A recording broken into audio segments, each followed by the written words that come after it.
Chia সিডটা যেহেতু আমাদের ক্যালোরিও আছে, অবশ্যই মনে রাখতে হবে যে চিয়া সিডের কিন্তু একটা ক্যালোরি রয়েছে। তাই আপনারা যারা বাসায় চিয়া সিড খাবেন, অন্যান্য খাবারের সাথে এটাকে কতটুকু রাখলে আপনার ক্যালোরি চাহিদাটা ঠিক থাকবে সেটি আপনাকে জেনে নিতে হবে।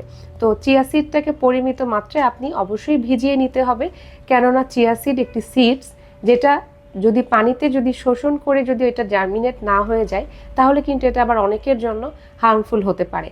তাই এটি মিনিমাম আধা ঘন্টা থেকে 1 ঘন্টা আপনাকে পানিতে ভিজিয়ে রাখতে হবে, অথবা কেউ চাইলে রাতে ঘুমানোর সময় ভিজিয়ে রেখে সকালে উঠেও আপনি খেতে পারেন। এটার সাথে চাইলে আপনি টক দই ব্যবহার করতে পারেন। টক দইয়ের সাথে একটু ফ্রুটসও মিলিয়ে আপনি যে কোনো ধরনের স্ন্যাক্স হিসেবে গ্রহণ করতে পারেন। আবার কেউ চাইলে নর্মালি পানির সাথে মিলিয়ে ভিজিয়ে রেখে যে কোনো সময় সকালে অথবা সন্ধ্যায় কিন্তু গ্রহণ করতে পারেন। প্রতিদিন একজন সুস্থ মানুষ খেতে পারেন, তবে যাদের কোনো স্পেসিফিক রোগ বা সমস্যা রয়েছে তারা কিন্তু অবশ্যই তার অবস্থা একজন ডক্টর বা পুষ্টিবিদের কাছ থেকে জেনেই গ্রহণ করবেন।